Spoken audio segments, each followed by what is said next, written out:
This is a Feldenkrais awareness through movement lesson in high speed. The title of the lesson is Differentiation of Bending Knee, Spine, and Head 2. By the way, if you'd like to do the lesson right now, or watch the gist, click the white circled eye icon at the upper right corner. Otherwise, let's watch the lesson quickly. Sit on the chair please. Tilt both knees to the right and observe how the upper body moves. Does the upper body move to the same direction as knees, or does it go to the opposite direction? Rest please. Tilt knees to the right, turn the head to the left, return the head and knees to the center, bring the head further to the left behind. The movement is becoming like the one we did on the back. You did well on the back but not in sitting. Rest please. You are already doing it. Bend knees to the right. Observe what the upper body does when you tilt the knees to the left. Do not force anything but just observe what the body does. What counts is to observe what you become. This is the natural movement.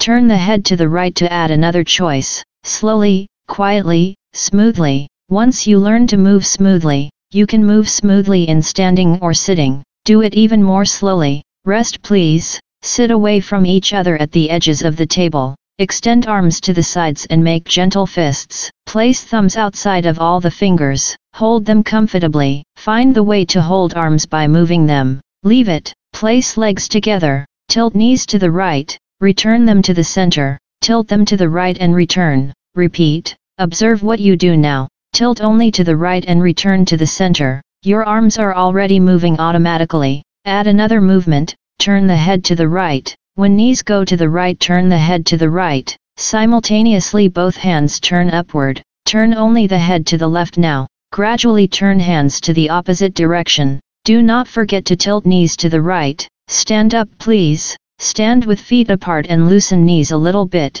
Tilt knees to the right slightly. Did you notice the upper body turns to the right automatically? Can you turn the upper body to the other direction to the left? Extend arms to the sides. Turn knees, the head and arm to the opposite direction. Tilt knees to the left. Do it alternately to the right and left now. Gradually make the movement smoother. Do not rest in the center and continue to the opposite. Smoothly. You continue this movement and may feel like to step at some moment, either left or right foot. You want to step forward. If you feel like to step, do so. It is like a bonotary step. Hold it. Walk as usually you do. Try to remember the movement of the spine, and walk around. It is a whole lot different way of walking. This concludes the lesson.